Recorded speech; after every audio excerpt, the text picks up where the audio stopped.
This concludes our presentation. I know it's a lot of data and information, and this is just a small portion of the research and data analysis we have been reviewing. So with regard to the public hearing comment period, anyone wishing to speak to this item was given an opportunity to sign up on our website. Our website included a registration link for members of the public wishing to address the board during the patron presentation portion of the meeting. So at this time, I would just ask Gerard if we have any additional community members on the line wishing to address the annual performance report.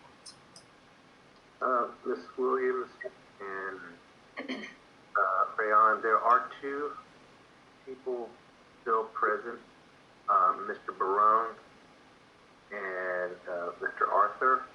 They're both here. So I don't know if they want to talk on it or make comments. So I'll leave that up to Ms. Williams. Mr. Barone, would you like to make a statement for the public hearing portion of this meeting? Sure, thank you. Okay.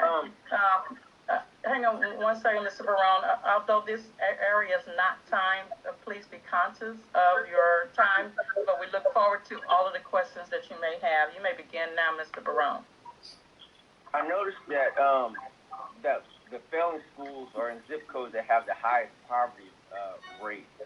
So I question why some of the piloted programs or initiatives are not being placed there. And I also remember hearing something about missing children. And my concern is that the children aren't missing. Last time I checked, that there's a truancy law. So they're enrolled in school somewhere. They're not missing. And if they are not in school almost a year now, then I would presume that the courts and the legal system would be taking precedent over that. So can you expand or expound on missing children? Do you mean enrolled in other schools? Because clearly they're not enrolled somewhere. Thank you. Thank you for your question, Mr. Barone. So as far as missing students, the state of Texas, when they looked at the students who were enrolled in the fall in October and compared them to the students who were enrolled last year in October, they found that there are about 156,000 fewer students who were enrolled in the fall of 2020. So at the state level, and that's kind of a trend that has been also observed at the national level. So there are students who have not enrolled in school, not just in Alief, across the state, but also across the nation, and we don't really know where they are. We have had numerous outreach initiatives. We've gone to apartment complexes, we've gone to homes, we have knocked on doors, trying to go back to maybe addresses that we knew where our students were, but some students have moved. So just like other school districts around us and like other districts around the nation, we are finding ourselves looking for students who have not enrolled in school. So the truancy law really applies to students who are enrolled but maybe are not attending. This is really a little bit different because these students have never come back to school. Maybe their parents have moved, they have had maybe financial difficulties, they're on the road, but they're not enrolled in schools. Otherwise, the truancy law would apply to them. So they're enrolled in schools, just not in Alief schools? At the state level, there are... I'm concerned about Alief. I'm specifically talking about Alief.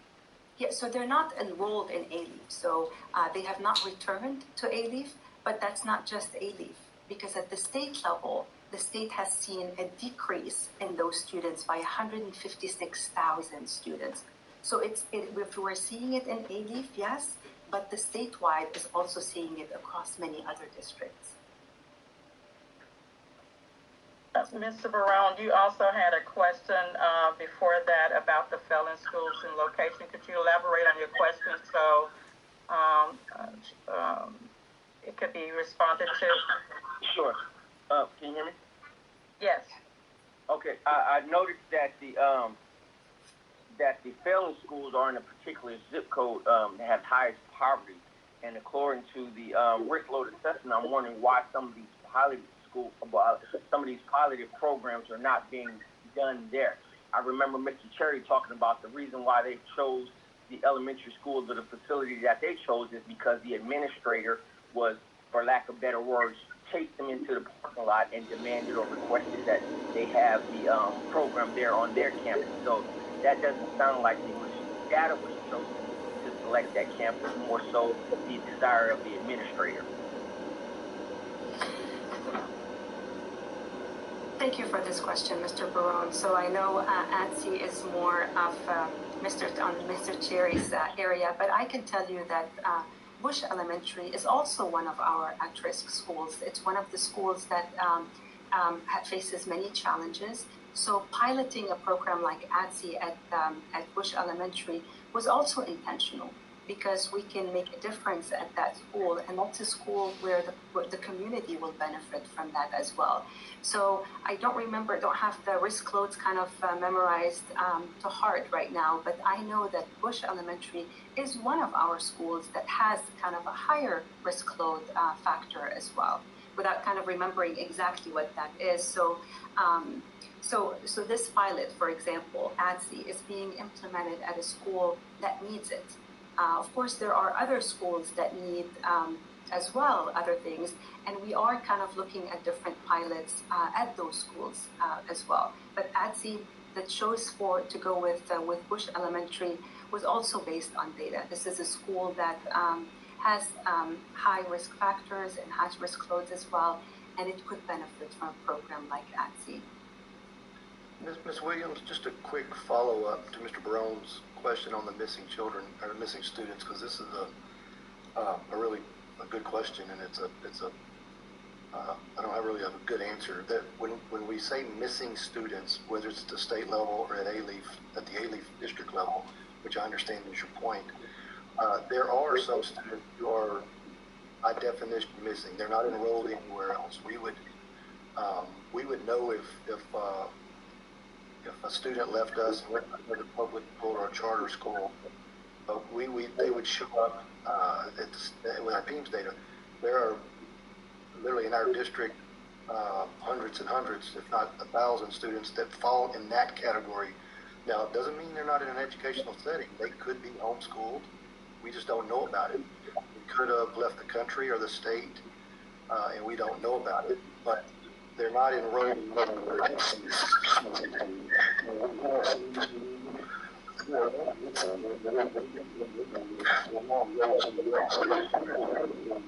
Chambers, could you hold speaking for a moment? We have a lot of degradation on the line. Everyone, please mute. Thank you, Mr. Chambers.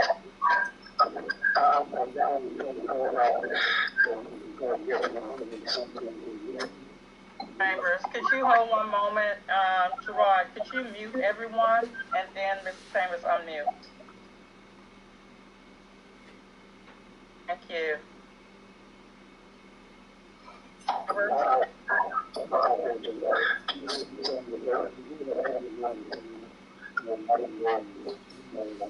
think it's Mr. Chambers' microphone. Yes, I believe it is Mr. Chambers' microphone, and essentially what he's saying is that these students absolutely could be enrolled somewhere else. They're not enrolled in Texas public schools. We do believe that kids may have gone, they could have gone into private, they could be homeschooled, or they could be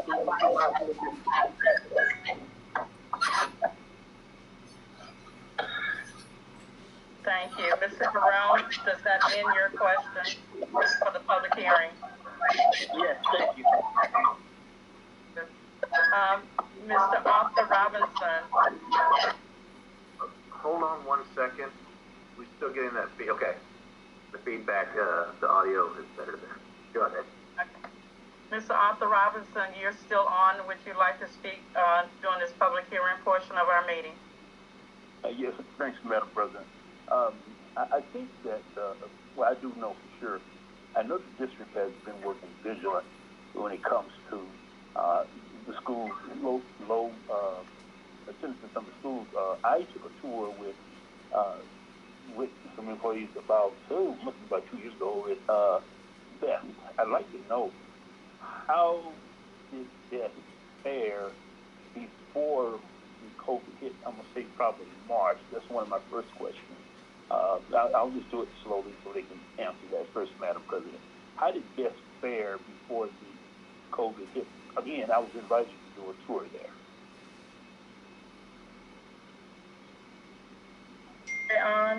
Do we have, I don't think that we have a specific on the campus on that, but can you elaborate on overall what it looked like? I think your presentation slide I'm looking at, and I think Mr. Robinson, you're speaking before the missing student slide? Yes, ma'am. Yes, ma'am.